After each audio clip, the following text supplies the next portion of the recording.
Eh bien, mesdames et messieurs, bonsoir. Alors, tout d'abord, une petite mise au point avant le démarrage de cette réunion. Les événements actuels nous ont obligés à annuler en fait cette réunion publique de ce soir, puisque nous avons appris en fin de matinée l'annonce de Monsieur le Premier ministre qui donc n'autorise plus les réunions au-delà de 100 personnes. Donc nous avons préféré être responsables et prudents, et on a donc communiqué, mais c'est vrai qu'au dernier moment, la seule manière pour nous de communiquer entre la fin de matinée et cet après-midi quand nous l'avons fait, c'était d'utiliser les réseaux sociaux. Et bien évidemment, nous savions également que tout le monde n'utilisant pas les réseaux sociaux, eh bien, on allait forcément retrouver quelques personnes qui allaient venir à cette réunion et se retrouver devant la porte. Vous imaginez donc bien que une équipe qui se présente ne peut pas inviter les gens à venir, même si l'on annonce une annulation, on ne peut pas, à un moment donné, ce ne serait pas très élégant de notre part, d'avoir laissé la porte fermée et de ne pas vous avoir reçu. Donc nous avions annoncé sur notre site que, compte tenu des circonstances, c'est une première ce soir, nous allons donc filmer la réunion de manière à ce qu'elle puisse être mise sur les réseaux sociaux pour les personnes qui, bien évidemment, n'auraient pas pu venir. Alors que nos auditeurs, par l'intermédiaire des réseaux, se rassurent. Nous ne sommes pas plus de 100 personnes, bien évidemment. Nous en sommes d'ailleurs assez loin, je pense que nous sommes une cinquantaine. Nous avons respecté un minimum les consignes de prudence en espaçant un petit peu vos chaises. Bien évidemment, à l'issue de la réunion, comme le veulent les consignes de précaution, eh bien, il sera d'usage pour nous tous de passer par la case sanitaire et avec un lavage des mains à l'eau et au savon, de manière à pouvoir entrer tranquillement à la maison sans avoir échangé potentiellement nos bactéries. Ceci étant, même si je dis ça sous légèrement le ton de la plaisanterie, c'est un sujet néanmoins sérieux, puisque vous le savez, dès lundi matin, toutes les écoles de France, tous les établissements scolaires de France seront fermés. Ils seront fermés donc aux arcs également, et nous sommes en train d'ores et déjà de tenter d'organiser potentiellement des garderies, alors, notamment pour les personnes qui sont des personnels soignants et dont on a besoin sur le terrain, bien évidemment, et on attend les retours de l'Agence régionale de la santé pour savoir sous quelle manière nous pouvons organiser cela. Dimanche, c'est le premier tour de scrutin des élections. Alors soyez aussi rassurés, la commune, alors c'est la candidate ce soir qui vous parle, donc nous sommes rapprochés de la commune et de ses services, et bien évidemment tout sera mis en œuvre. D'ailleurs je vous invite à aller sur le site pour ceux qui ont internet, à aller sur le site de la mairie pour vous apercevoir qu'un article a été posté aujourd'hui indiquant toutes les mesures de précaution qui seront mises en place de manière à ce que chacune et chacun puisse venir voter en toute sécurité et sans tomber non plus dans une forme de psychose. Ceci étant dit, je vous remercie bien évidemment pour les personnes qui sont venues, d'être venues ce soir. Je souhaite faire quelques mises au point. Parce que nous avons été fortement écorchés, fortement attaqués durant cette campagne. Un candidat disait lundi soir qu'il était satisfait du climat de cette campagne électorale, et puis aussitôt dit, il a entamé une longue litanie sur tout le mal qu'il pensait de moi, alors surtout de moi d'ailleurs. Je ne sais pas ce que j'ai fait à ce brave monsieur, il me l'expliquera certainement un jour. Donc, certaines mises au point doivent s'effectuer, parce qu'à un moment donné, nous avons été, je dirais, dans nos rails, nous avons déroulé le bilan de la mandature, parce que oui, on revendique le bilan, nous sommes aujourd'hui l'équipe qui emmène avec elle la majorité de l'équipe sortante, donc nous revendiquons ce bilan.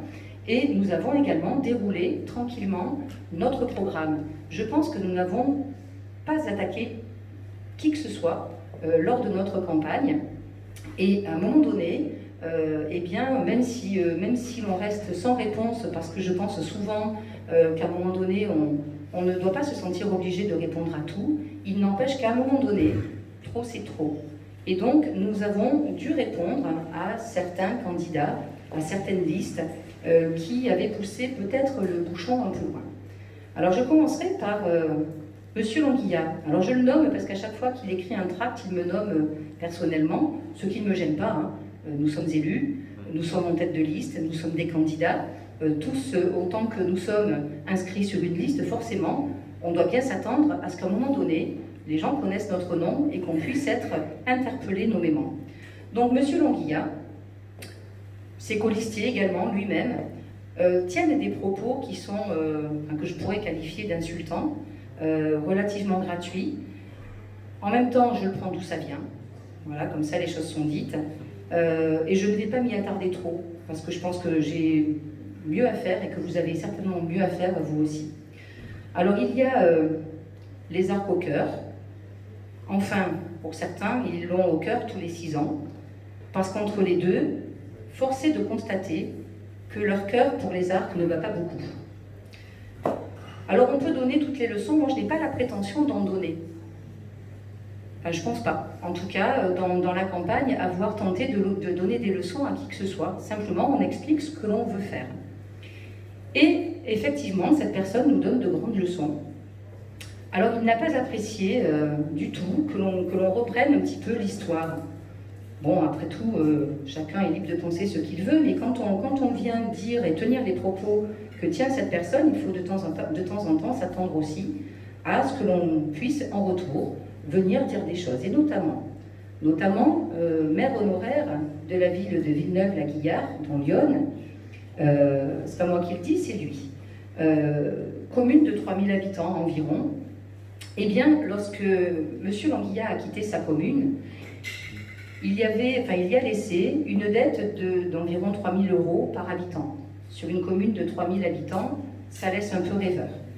Bon, effectivement, je pense que c'est un bel exemple de gestion. Je vais m'arrêter là parce que je pense qu'il y aurait tellement de choses à dire je pense qu'à un moment donné, ça n'en vaut pas la peine. J'ai refusé de débattre avec M. Languilla, comme avec les autres candidats. Quand je vois la tournure de cette campagne, je ne regrette rien, strictement rien. Parce qu'à un moment donné, le débat ne peut se faire que dans un climat serein. Et quand vous avez 3 équipes, enfin en tout cas 2 de manière très ouverte, qui viennent très directement attaquer une seule équipe, parce qu'après tout, il pourrait aussi avoir des désaccords avec les autres équipes. Nous sommes 4 candidats. Donc, force est de constater que nous portons tous les mots, mais que nos adversaires, visiblement, tout leur va, puisqu'entre eux, ils ne se critiquent pas. Les arcs pays d'avenir. Alors, à coup de communiquer, on en est au 3e, oui, au 4e, n'ont cessé de nous attaquer.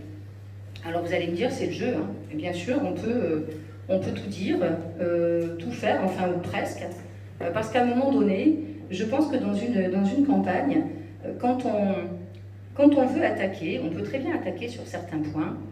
Et quel est le besoin de venir mettre en doute la capacité des gens? Pourquoi se demander si c'est avoir du bon sens d'avoir fait ceci ou d'avoir fait cela? Vous savez, quand on me pose la question et qu'on me dit « est-ce que c'est avoir du bon sens ?»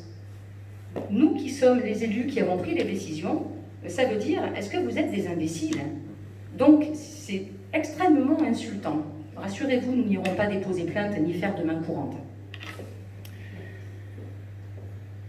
Je pense effectivement que simplement dire les points sur lesquels il n'était pas d'accord, et puis surtout, expliquer.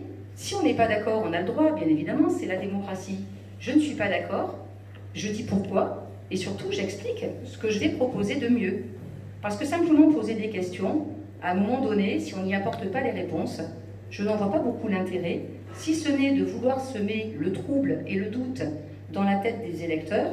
Au passage, je pense que c'est les prendre pour des personnes que l'on peut manipuler, des personnes qui ne seraient pas capables de juger par elles-mêmes et qu'on essaie de convaincre à coups de questions suspicieuses. Je trouve que ce n'est pas un bon procédé. Alors, ils nous ont interpellés sur certains points. Sainte-Cécile, les finances, en posant cette question à chaque fois, c'était le leitmotiv, est-ce avoir du bon sens? Alors, bien évidemment, une réponse a été apportée sur notre site web. Petite parenthèse, ils ont tracté toutes leurs attaques dans toutes les boîtes aux lettres, c'est-à-dire qu'ils ont tracté à peu près 4400 tracts. Nous avons fait des réponses sur notre site web de campagne. C'est-à-dire que la réponse, elle est complètement disproportionnée en termes de personnes que l'on va toucher par rapport à un tractage dans les boîtes aux lettres. Donc ça veut dire que quand nous, on vient sur notre site et qu'on relaie sur Facebook, on sait qu'on va toucher, allez, 300 personnes, à peu près. Une réponse très factuelle concernant Sainte-Cécile, qui a rappelé son histoire. Sur cette réponse, bien évidemment, à un moment donné, nous avons ressenti le besoin de nous retourner vers nos détracteurs en donnant tout simplement des noms de personnes issues de la majorité actuelle et qui ont voté toutes les délibérations concernant Sainte-Cécile. Alors, on nous a reproché d'avoir cité des noms. Les délibérations, ce sont des actes publics qui sont publiés depuis 2014, qui sont en ligne sur le site de la mairie, qui sont donc visibles et lisibles par chacun d'entre vous. Et quand on dit que quelqu'un a voté une délibération et qu'on donne son nom, bon sang, je ne vois pas bien où est l'attaque personnelle et où est la diffamation. On s'est simplement contenté de reprendre les faits concernant Sainte-Cécile. En même temps, si on avait voulu être cohérent, je pense que les personnes qui aujourd'hui veulent poser des questions sur Sainte-Cécile, lorsqu'ils avaient la possibilité de s'y opposer, eh bien, c'est aussi le courage d'un élu que de voter contre quand on est contre une décision, quand on est contre un projet. Voilà, c'est ça aussi la force d'un élu. Il y a une deuxième force qui est que si véritablement on a autant de choses à reprocher à une équipe avec laquelle on travaille sur un mandat, il y a un acte très simple. C'est un acte d'un grand courage. Il s'agit de démissionner et de quitter son poste d'élu parce qu'on peut à n'importe quel moment le faire. Personne n'est attaché pendant 6 ans à un mandat. Donc à un moment donné, si on est contre à ce point, eh bien on prend les décisions qui s'imposent. On démissionne, on s'en va et on marque son opposition. Ça, c'est un geste fort d'élu. Ça, c'est avoir du courage. Alors, M. Michel continue à dire que j'ai tenu des propos diffamatoires. Écoutez, voilà. Un ancien élu de la majorité est même allé jusqu'à déposer une main courante. Une main courante, il annonce sur les réseaux qu'il a posé une main courante contre un de mes colistiers pour propos diffamatoires. Pourquoi ne dit-il pas qui? Quel est ce colistier? Quels sont les propos diffamatoires? Alors, la position de l'élu sortant, elle est toujours un peu ambiguë parce qu'on est à la fois candidat et maire. Donc, bien évidemment, la candidate ne peut pas dire. Par contre, le maire, lui, il sait. Il sait très bien contre qui cette main courante a été faite. Moi, j'invite cette personne à nous révéler qui est cet élu, qui est ce colistier. Je rappelle qu'un colistier, c'est quelqu'un qui est inscrit sur une liste, au cas où il faudrait faire un petit peu de leçons de français. Donc, qui est ce colistier qui a tenu des propos diffamatoires et contre lesquels cette personne est allée déposer une main courante?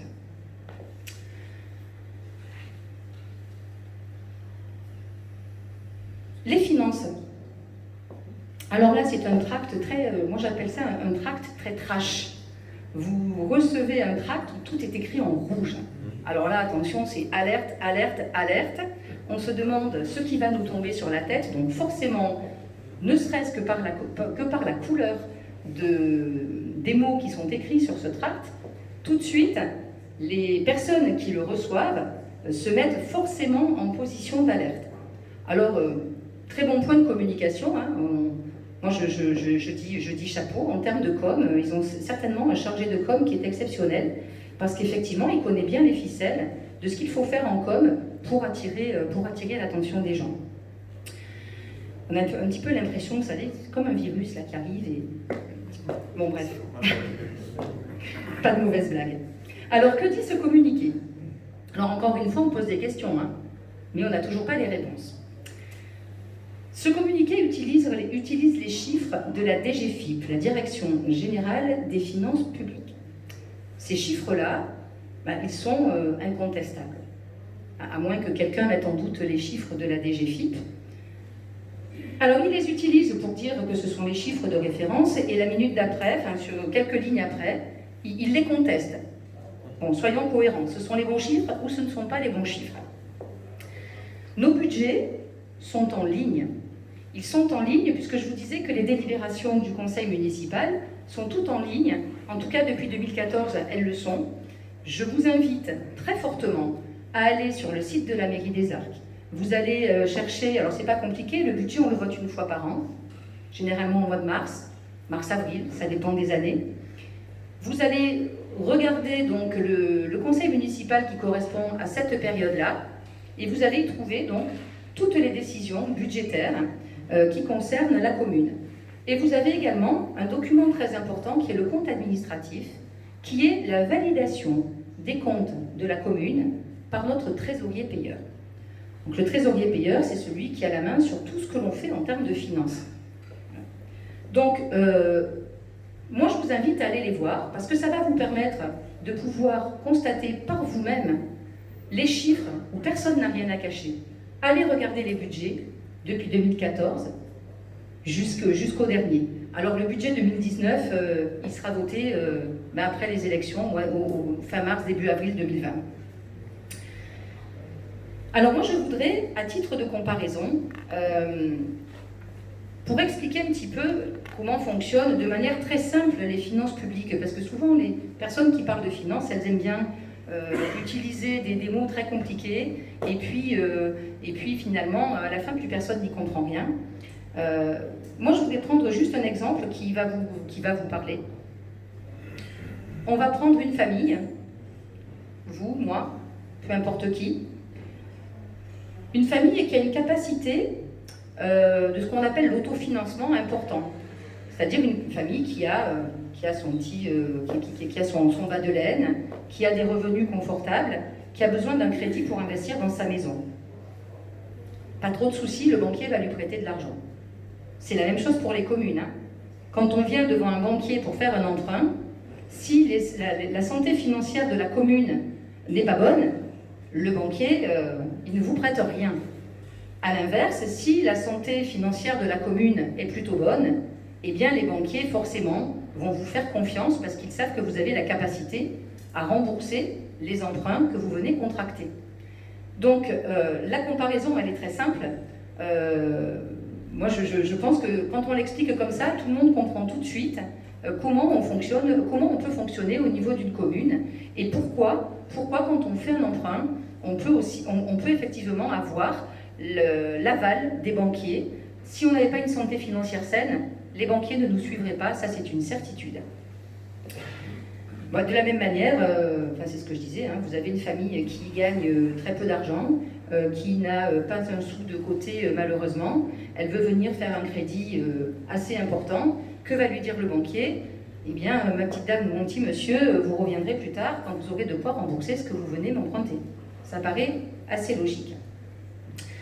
Concernant la commune, nous dégageons des excédents, nous sommes en capacité à payer l'annuité de notre dette, nous avons une capacité d'autofinancement importante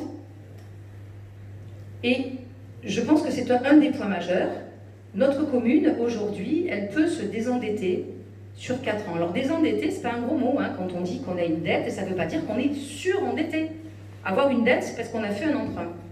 Donc partant de là, si l'on prenait les excédents de la commune et que l'on utilise la totalité de ces excédents pour pouvoir rembourser intégralement la dette de la commune, il nous faudrait 4 années pour rembourser intégralement cette dette. Que nous dit le législateur?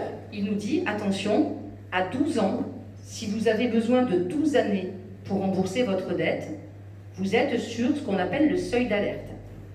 À 15 ans, vous commencez à être un peu sous tutelle. Nous sommes donc à 4 ans.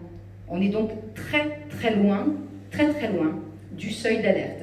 D'ailleurs, à ce propos, nous avons, je me tourne vers M. Pommeret, on a mis en ligne l'article sur les finances qui reprend tout ce que je suis en train de vous dire de manière beaucoup plus détaillée.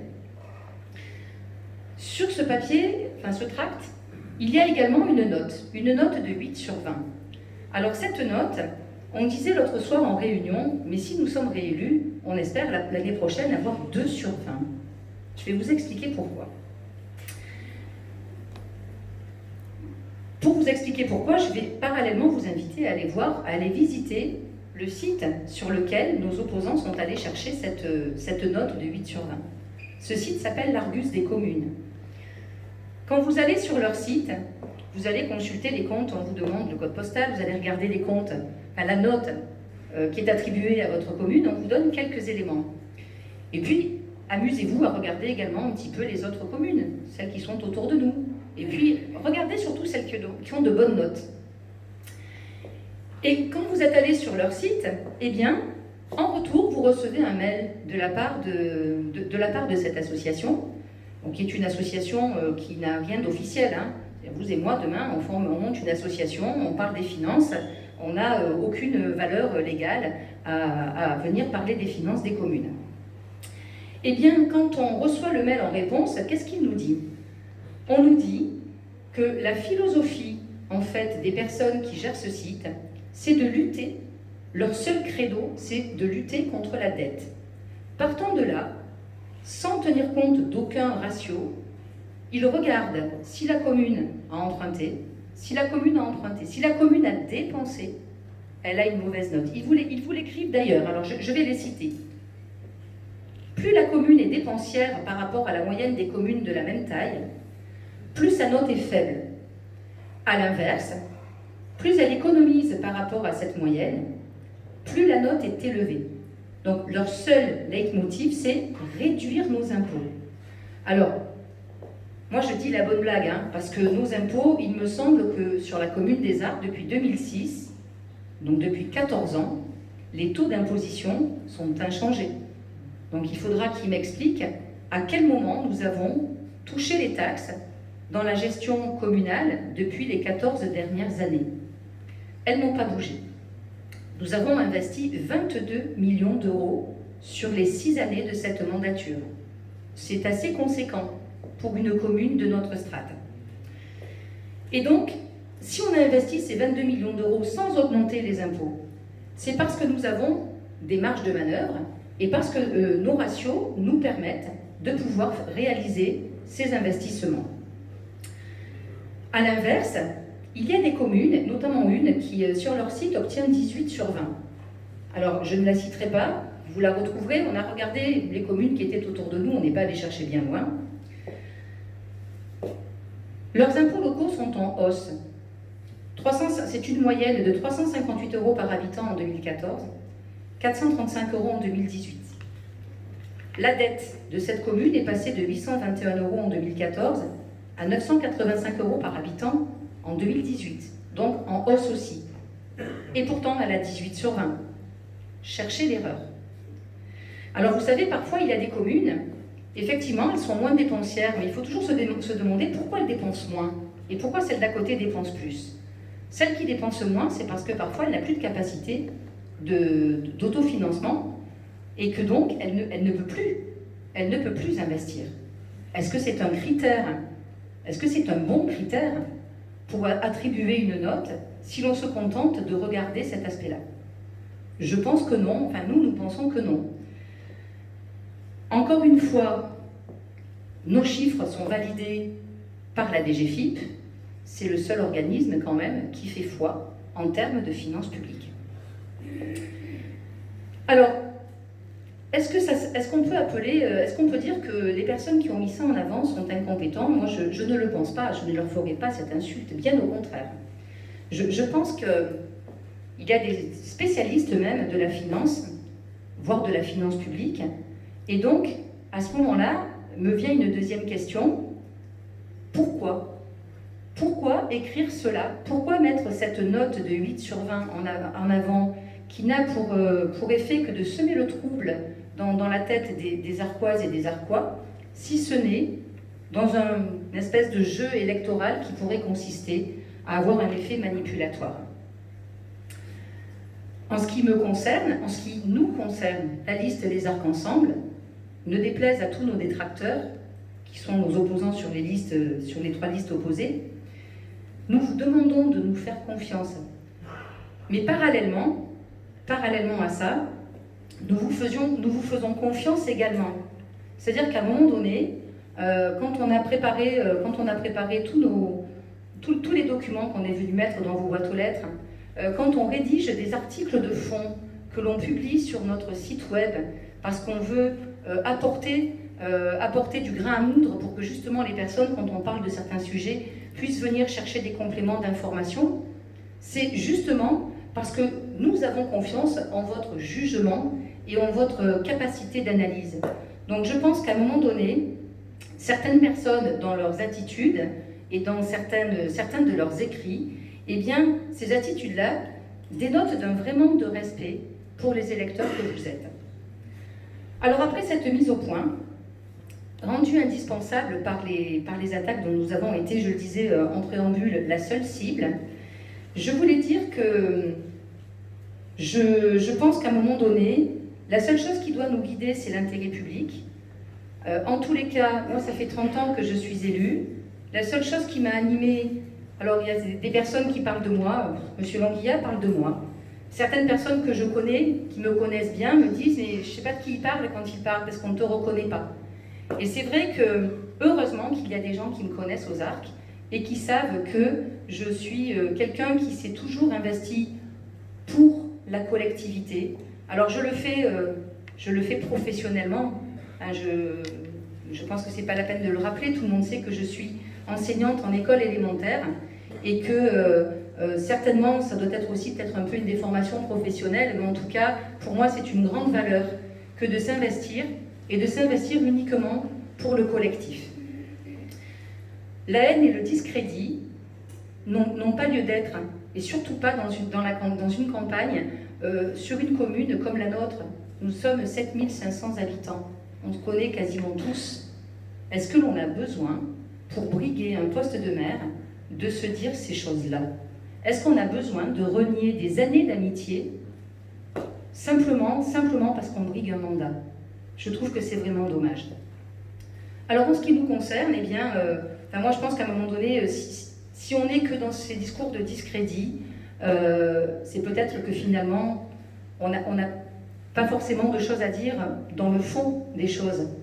Et nous, ce qui nous intéresse, c'est le fond. Alors nous avons, je le disais, publié des articles. Je vous invite, si vous n'avez pas eu l'occasion de le faire, d'aller sur le site web, parce qu'il y a quelques articles sur la responsabilité sociétale, sur la santé, sur les ORT. ORT, ce sont les opérations de revitalisation du territoire. Ça concerne essentiellement la revitalisation du centre-ville. Nous avons fait un article également sur les finances, bien évidemment. Il y a eu un article sur le développement économique, bien évidemment aussi, donc sur les différentes zones économiques au niveau de la commune. Un petit article qui rappelait un petit peu l'historique du gymnase. Voilà, donc des choses qui, je pense, sont intéressantes à aller lire, de manière à avoir vraiment davantage de fond, parce que sur une réunion, c'est très compliqué de tout développer. Alors, concernant cette dernière réunion, moi je voudrais dire que nous avons tout au long de la campagne rencontré de nombreuses personnes. Nous avons fait à peu près une 50aine de réunions. Alors, nous avons fait le choix, c'est un choix, chacun fait le sien, d'avoir une permanence permanente, c'est-à-dire que comme son nom l'indique, elle ne bouge pas, quoi. D'autres ont fait le choix d'une permanence mobile, mais c'est un choix que chacun fait en son âme et conscience. Alors pourquoi on a fait le choix d'une permanence fixe, je dirais? Eh bien tout simplement parce que, en principe, on n'a pas trop le droit d'aller exposer nos affiches comme ça dans la rue, et on a préféré le faire de manière, en étant plus en règle finalement avec le code électoral. Alors, toutes ces réunions, je disais une cinquantaine, entre les grandes réunions publiques, les réunions de quartier au Château-Mourard, les réunions, nous avons fait beaucoup de réunions chez des habitants des Arcs qui ont accepté de nous recevoir et qui ont profité pour inviter leurs voisins et leurs amis. Ça nous a quand même permis de rencontrer à peu près 1400 personnes, c'est quand même pas rien. Et nous avons pu beaucoup échanger avec eux, nous avons débattu, parce que c'est avec vous que je veux débattre, parce que c'est avec les Arquois que nous avons débattu sur chacune de ces réunions de quartier. Pour tous ceux qui y ont participé, ils pourront témoigner qu'il n'y a pas eu de langue de bois, que toutes les questions ont pu être posées et que toutes les réponses ont été apportées. On a également, lors de ces échanges, nous avons également récolté des propositions de la part de certaines personnes. Et certaines de ces propositions, effectivement, ont retenu toute notre attention. Ça fait partie aussi, d'ailleurs, de l'intérêt de venir rencontrer les Arquoises et les Arquois pour pouvoir, dans les échanges, accepter aussi leurs idées et leurs propositions. Alors, il y en a une qui... ça peut paraître anecdotique, hein, il y en a eu plein d'autres, mais j'ai retenu celle-là parce qu'elle colle bien avec notre responsabilité sociétale et notre envie et notre besoin à tous d'envisager dorénavant notre avenir en ayant toujours en tête cette notion de développement durable et d'environnement. C'est une idée très sympathique qui nous a été faite. Alors ça existe en Normandie, c'est le vélobus. On nous a parlé du vélobus pour que les enfants puissent venir à l'école. Et effectivement, ça tient sur l'espace d'une voiture. Vous avez un adulte qui est au guidon de son vélo. Et vous avez dans ce vélobus des petits vélos qui sont à destination des écoliers. En fait, c'est un ramassage scolaire qui se fait de manière très écologique, puisque les enfants montent sur leur vélobus, chacun pédale, et ils arrivent à l'école. Alors c'est super parce que, bien évidemment, zéro pollution, pas de problème de stationnement, on les dépose et on s'en va. Et puis en même temps, c'est bon pour la santé des enfants que de faire un petit peu de sport le matin avant d'arriver à l'école, ça met tout le monde en forme. Voilà, des exemples comme ça, nous en avons plusieurs. Souvent des choses pas forcément très compliquées à mettre en place. Alors pourquoi j'ai dit que ça existait en Normandie ? Parce que d'aucuns pourraient me dire, oui, mais quand il pleut, bon, en Normandie, il pleut les 3/4 de l'année, donc je pense qu'on devrait pouvoir faire passer ça peut-être aux Arcs, où il pleut finalement en nombre de jours. Je précise bien, en nombre de jours assez peu souvent, et bon, on sait que malheureusement, parfois, il pleut très fort. Et bon, on arrivera à combler ces jours-là. Pardon. Donc je disais, au niveau de notre programme, la responsabilité sociétale qui œuvre sur plusieurs piliers. Je ne vais pas vous les citer tous, mais par exemple, le pilier concernant la transparence et donc sur l'information que l'on doit renvoyer aux Arquoises et aux Arquois. C'est vrai que c'est important, on ne l'a peut-être pas suffisamment fait. Souvent dans les quartiers, ça a été aussi une remarque, on nous a dit mais vous avez fait plein de choses, et en fait, lors des réunions, on apprend tout ça, et finalement on ne le savait pas. Parce qu'en fait, on a des outils de communication qui se sont beaucoup développés sur ce mandat, quand on compare avec le mandat précédent, et malgré tout, ils ne sont pas suffisants, et donc il va falloir effectivement développer cette communication pour avoir une plus grande transparence vis-à-vis des habitants. La responsabilité sociétale, elle a un des piliers qui est celui que forcément tout le monde retient, c'est celui du développement durable. Être capable de proposer des projets en ayant toujours en tête l'analyse de l'impact que ce projet a sur notre environnement, de manière à pouvoir évaluer ses effets, évaluer si finalement les effets sont trop négatifs, est-ce que finalement ce projet, eh bien, on a besoin de le mener de cette manière ou est-ce qu'on va revoir le projet. Parfois on sait aussi que quand un projet vient un petit peu contrarier l'environnement, on ne peut pas tout arrêter non plus, mais que par contre il faudra peut-être essayer plutôt d'apporter une compensation aux méfaits, je mets des guillemets, aux méfaits que pourrait causer un projet particulier, mais qui serait un projet incontournable. Notre programme se pose beaucoup sur le développement durable, même si vous avez remarqué qu'on n'a pas un principe ou un axe qui s'appelle développement durable. C'est ce que l'on appelle, nous, la colonne vertébrale de notre programme. Et donc, vous y retrouvez tout ce que l'on peut dire en mode de déplacement doux, favoriser l'agriculture, surtout si elle est raisonnée, voire bio, c'est mieux. Favoriser l'agriculture et le maraîchage. Alors, je ne vais pas rentrer dans tous les détails de ce que j'ai déjà fortement développé lors des différentes réunions, mais c'est vrai que le souhait, c'est de mettre à disposition d'agriculteurs, de maraîchers, des terres agricoles pour qu'elles puissent être cultivées. Et notamment en ce qui concerne le maraîchage, on a tous besoin de circuits courts, on est tous très demandeurs, mais pour avoir du circuit court, il faut commencer par avoir un circuit tout court.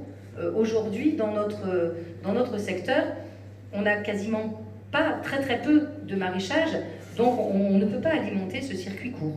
Et si on veut pouvoir l'alimenter, il faut avoir une production derrière qui va permettre de pouvoir le faire. Le bio, bien évidemment également. Alors le bio, on en parle beaucoup. Nous avons effectivement sur le dernier marché qui a été passé au niveau de la restauration scolaire, mais qui couvre également la crèche et le portage aux personnes seniors, le bio est très développé, puisque dorénavant, tous les fruits et légumes sont bio. Il y a un repas qui est entièrement bio par semaine. Il y a également un repas par semaine qui est un repas sans viande. Alors ça, vous allez me dire, vous n'avez pas eu besoin de trop vous forcer, c'est la loi. Effectivement, dans la loi Egalim, c'est une obligation. Mais bon, voilà, donc on a mis en place des choses dans ce sens-là. Très rapidement, le respect des zones agricoles, c'est également essayer de ne pas venir empiéter toujours sur ces zones-là. Il y a eu effectivement par le passé, parce qu'il y a, c'est ce que je disais tout à l'heure, sur des projets qui sont incontournables, à un moment donné, on vient sur des zones agricoles. La zone des Bréguières, bien évidemment, elle s'est faite sur de la zone agricole, bien qu'en son temps, des zones de compensation avaient été proposées. Mais quand on peut éviter, quand l'enjeu peut se déplacer ailleurs, pourquoi venir faire sur de la terre agricole ? Aujourd'hui, nous nous proposons de créer une salle des fêtes sur un lieu que nous avons très clairement identifié. Il se trouve que cette salle des fêtes, nous la proposons sur un terrain que nous avons acquis en 2019, qui se trouve à côté des terrains des services techniques, et nous sommes propriétaires dans la foulée du parking des services techniques, le petit terrain à côté, plus celui que nous venons d'acheter. Et donc, quand on propose un projet de salle des fêtes à cet endroit-là, c'est parce qu'on est juste assez loin des habitations pour ne pas gêner les personnes autour. On sait qu'une salle des fêtes, ça vit beaucoup, et ça vit parfois aussi la nuit, et donc ça génère du bruit.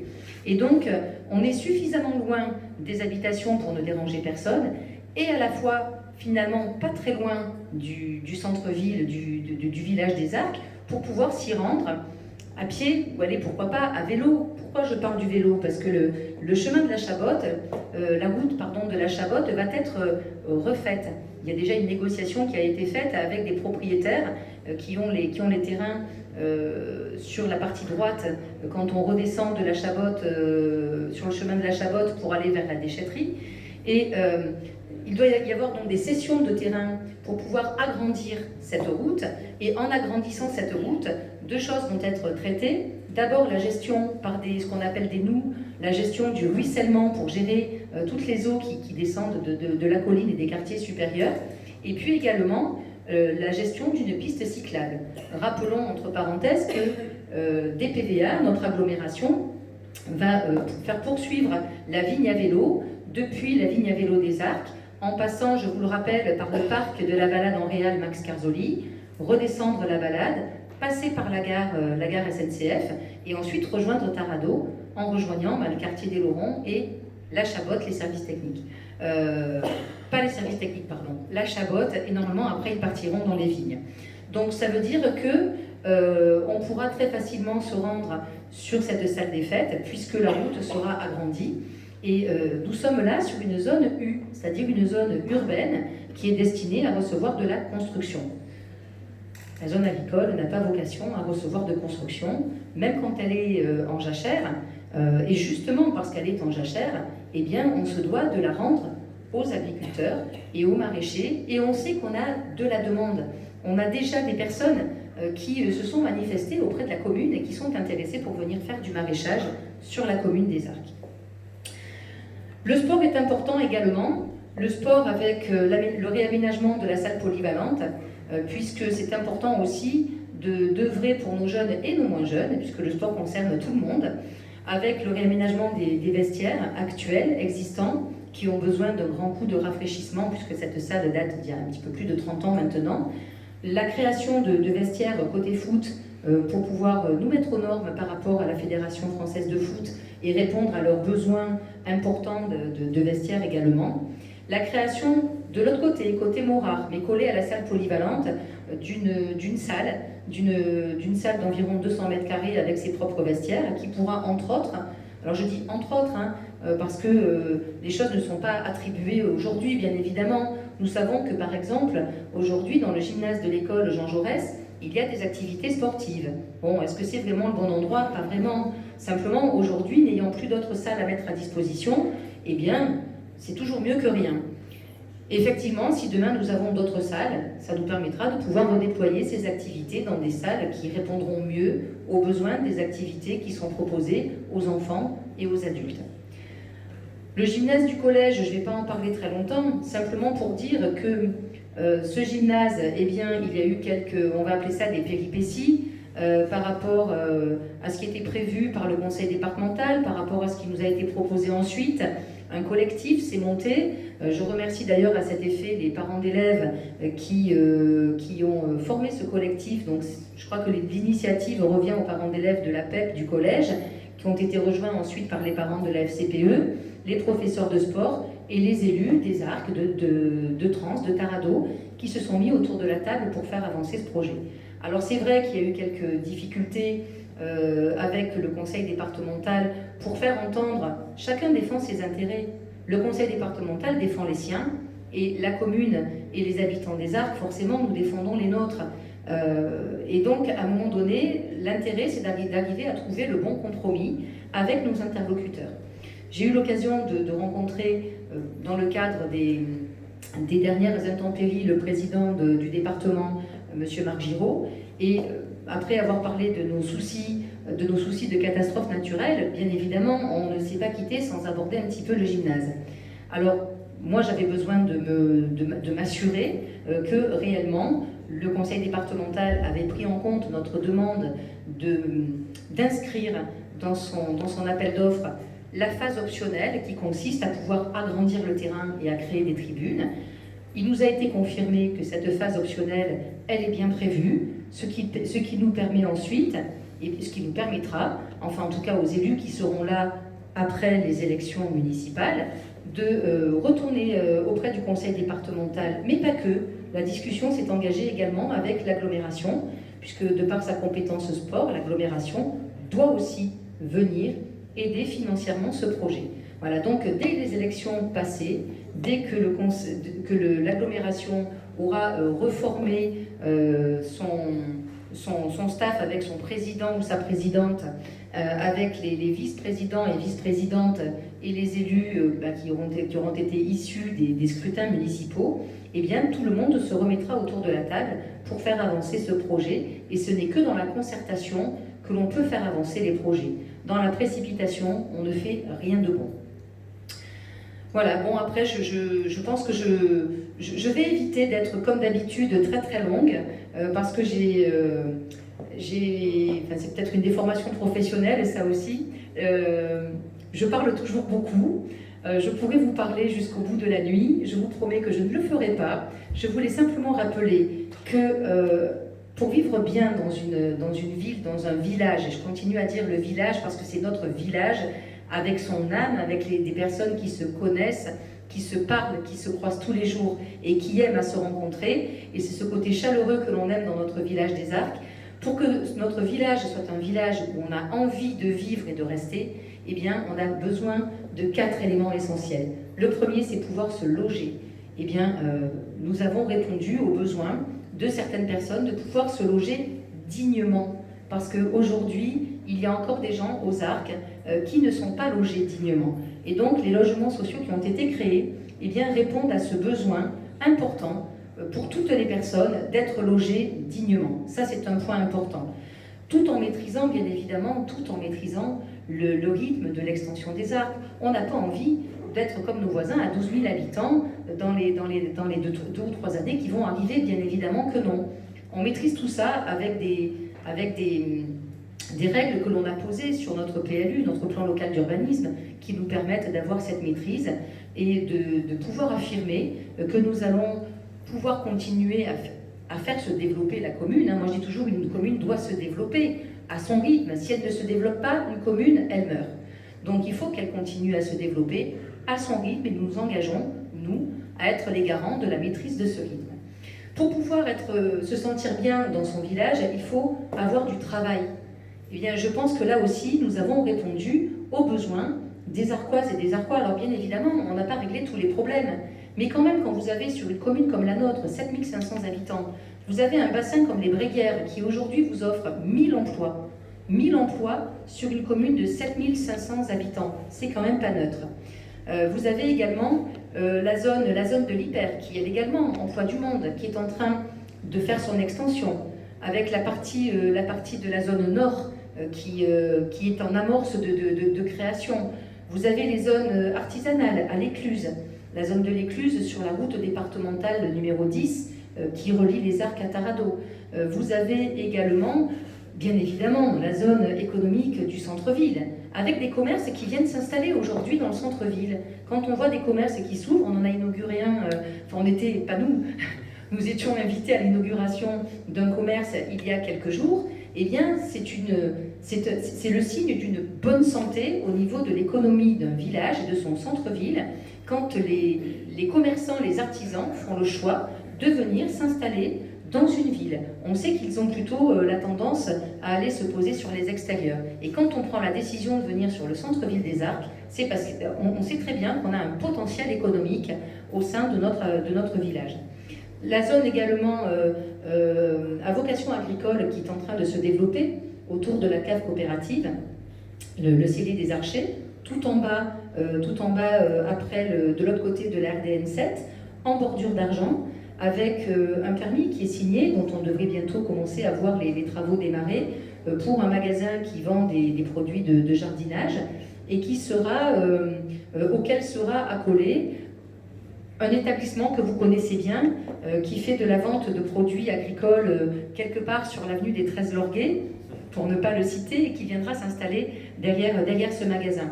Donc on a là également une zone artisanale à vocation agricole qui va tendre là aussi à se développer et donc à être créatrice d'économie et d'emploi.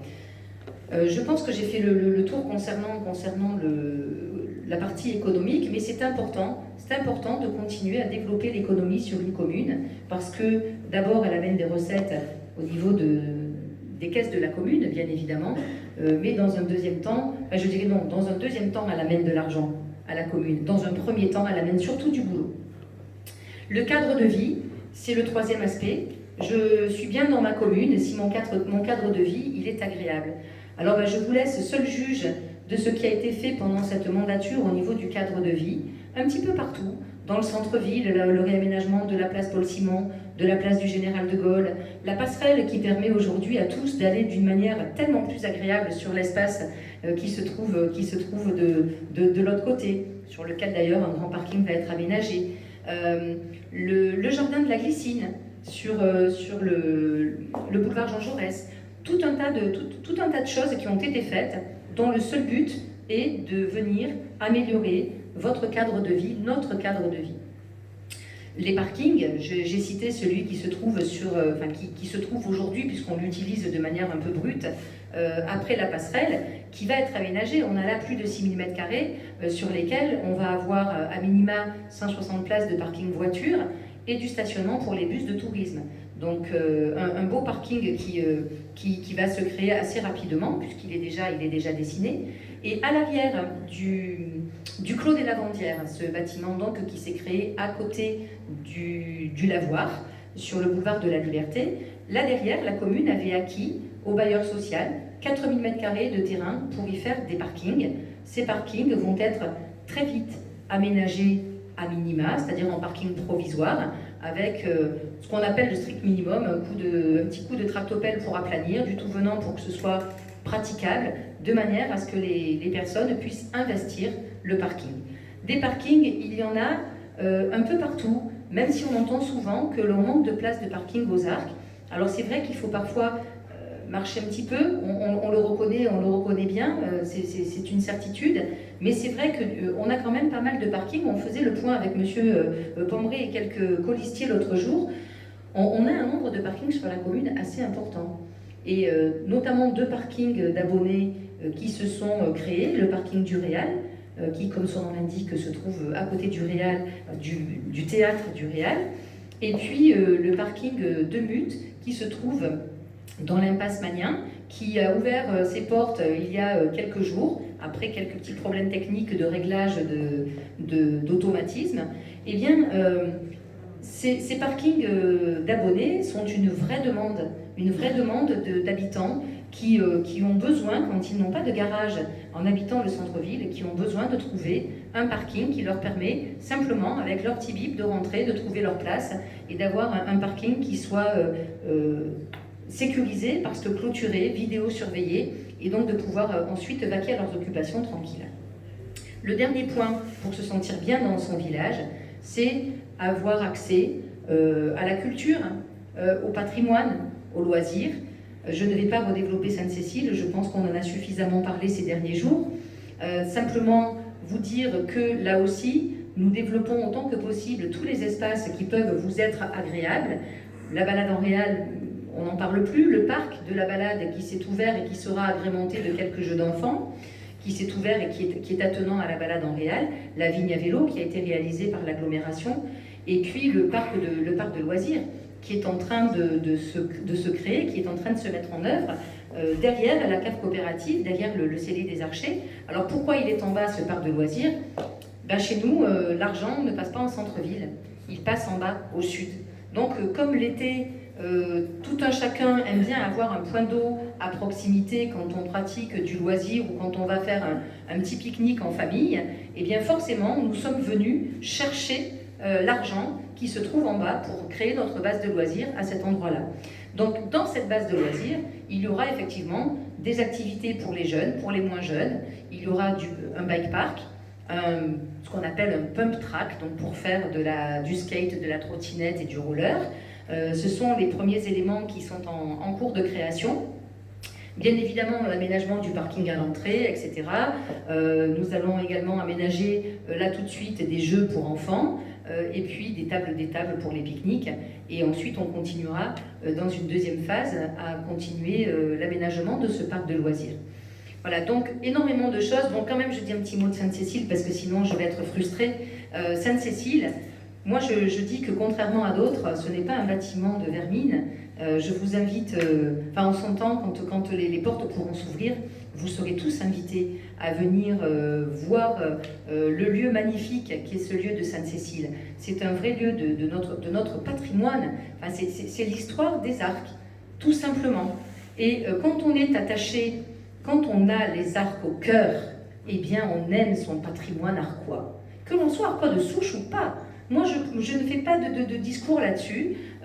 Pour moi, un Arquois, à partir du moment où il a posé les pieds aux Arcs et où il habite pour le premier jour aux Arcs, il devient un Arquois. Je n'ai aucun problème avec cela, bien au contraire. D'ailleurs, dans mon équipe, il y a plein de personnes qui ne sont pas forcément nées aux Arcs. Ils sont tout autant Arquois que nous et ils aiment tout autant les Arcs que nous. Mais avoir les Arcs au cœur, c'est aimer son village, c'est aimer son patrimoine. Et c'est respecter ce patrimoine sans le dénigrer, en étant capable à un moment donné de faire des choix, de faire les bons choix, d'avoir du courage. Je parle souvent de courage, parce que c'est vrai qu'être élu, c'est aussi avoir du courage. Faire une campagne électorale en est la preuve, je vous le dis. Je confirme qu'il faut beaucoup de courage. Et c'est vrai que quand on fait le choix à un moment donné de venir sur ce type de bâtiment, c'est parce que surtout, on n'a pas envie que ce bâtiment parte à autre chose, au pire même, puisse être un jour détruit. Donc il était important que ce patrimoine-là reste le patrimoine de la commune, c'est votre patrimoine, à vous. C'est le nôtre, on le partage. Ce n'est pas le patrimoine d'un choix d'élu. Et dans ce patrimoine-là, il y a bien évidemment toute la partie des moulins, ça c'est l'histoire agro-industrielle de ce bâtiment. Et puis il y a aussi tout ce que l'on veut en faire, comme étant un lieu de rencontre, de culture, de théâtre, de musique, un lieu où l'on viendra faire de la sculpture, de la peinture, et un lieu où les personnes vont pouvoir se rencontrer, échanger. La culture, bon sang, c'est important, c'est un choix de vie, c'est un choix de société que de donner accès à la culture à tous. Là aussi, c'est peut-être une déformation professionnelle, mais c'est important que tous aient accès à la culture. Et nous aurons sur ce site des personnes qui seront des personnes professionnelles ou semi-professionnelles qui pourront venir travailler en résidence, et des associations locales qui sont tournées vers les activités culturelles, qui pourront venir à la rencontre de ces personnes, qui pourront venir pratiquer des ateliers avec ces personnes-là, et on va créer une mixité. On parle souvent de mixité sociale, eh bien on parlera là de mixité culturelle, et ce sera un lieu tout simplement merveilleux. Voilà. Donc je clôturerai sur cette note très positive de Sainte-Cécile, parce que ça m'a fait très plaisir d'en parler, et parce que nous savons que c'est un projet qui est un projet magnifique. Allez voir si vous êtes curieux. Alors on n'a pas la prétention, on n'est pas Nice, hein, ni Nice, ni Marseille, on est juste aux Arcs. Mais simplement, pour vous donner une idée, la ville de Nice a réhabilité d'anciens abattoirs dans le quartier de Riquier. Alors tout est dans son jus, hein. Vous avez encore les crochets sur lesquels... bon bref, je ne fais pas le détail de ce que sont les abattoirs, vous le savez tous. Et tout est dans son jus, et dans ce lieu, eh bien, ils en ont fait un lieu polyculturel. Et c'est un endroit extraordinaire où se rencontrent des gens extraordinaires qui viennent échanger, qui viennent partager. C'est ça l'esprit de ce que l'on veut pour Sainte-Cécile, entre autres. Mesdames et messieurs, je vous invite eh bien, à ne pas avoir peur de venir voter dimanche. Je terminerai, j'ai ouvert la parenthèse avec la problématique du coronavirus. Je la fermerai également avec ce problème-là, simplement pour préciser effectivement que toutes les consignes d'hygiène, hein, et de bon sens seront mises en œuvre pour que vous puissiez venir, mesdames et messieurs, voter sans prendre de risques. Je vous souhaite à toutes et tous une bonne soirée.